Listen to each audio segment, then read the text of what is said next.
already told that planning is nothing but thinking before doing. How the entrepreneur process will start? The first one is the entrepreneur may get some idea depending upon the changes in the society. Then he develops a theoretical work. Is it possible or not? Then those work is submitted to the authorities, higher authorities. The authorities may check each and every aspect which is written in that particular theory aspect. Then if they are satisfied, they can give the approval to start the venture. Right. Meanwhile, if the venture is started, which means the venture is authorized by the persons, then he starts further proceedings. Okay, which means idea evaluation, detailed investigation, collect what are the different requirements that need to start a business organization, and financing, like detailed idea screening, sorry, it's not detailed, idea screening. Depending upon the idea, the entrepreneur get detailed investigation,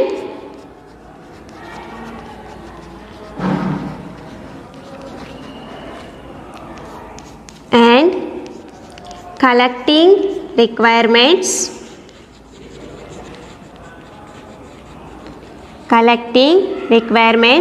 if these are satisfied, then financing decisions. These are the planning functions. Okay, these comes under planning. What is that? Idea screening, detailed investigation, collecting requirements, and financing will comes under planning. Okay.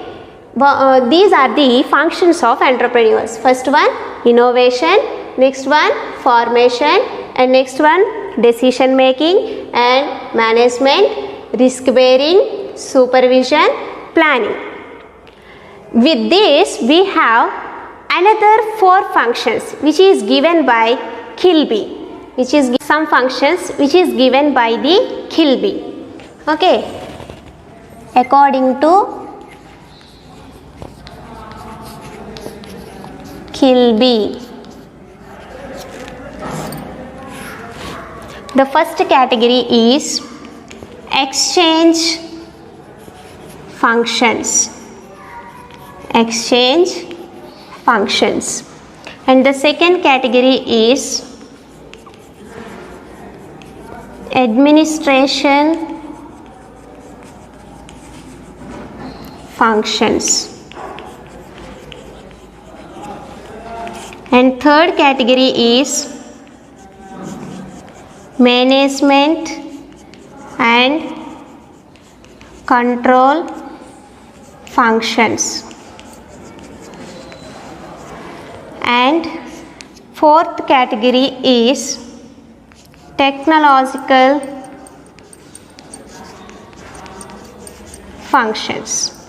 These are the 4 functions that an entrepreneur can perform according to Kilby.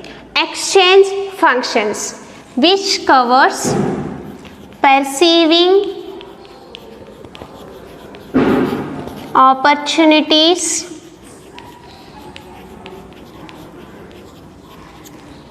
in the market. Perceiving opportunities in the market and supply of scarce resources. Okay, another exchange function, buying of inputs.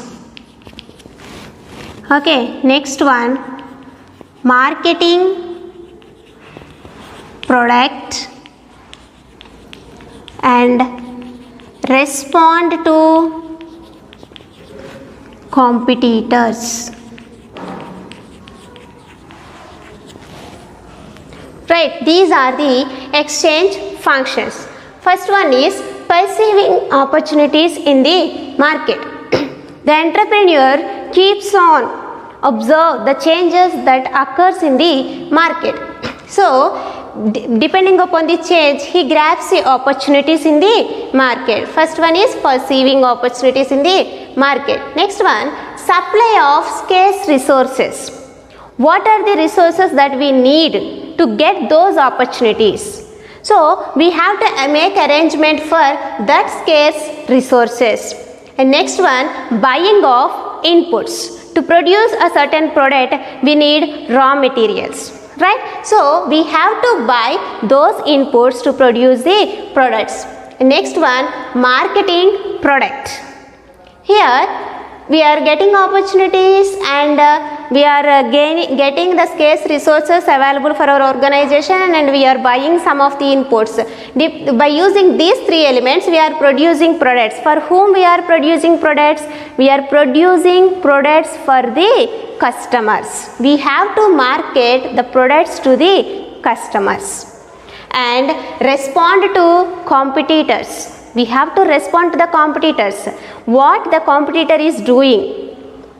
Right? The entrepreneur keeps on looking these elements. What the competitor is doing, how they are deciding the price, how they are doing the promotion strategies. Each and every aspect is to be considered by the entrepreneur. So these elements will come under exchange functions. And next one, administration function, in which we have employee management. Employee management.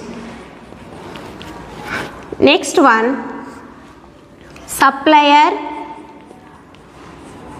management. And next one, customer management. These elements will come under administration function.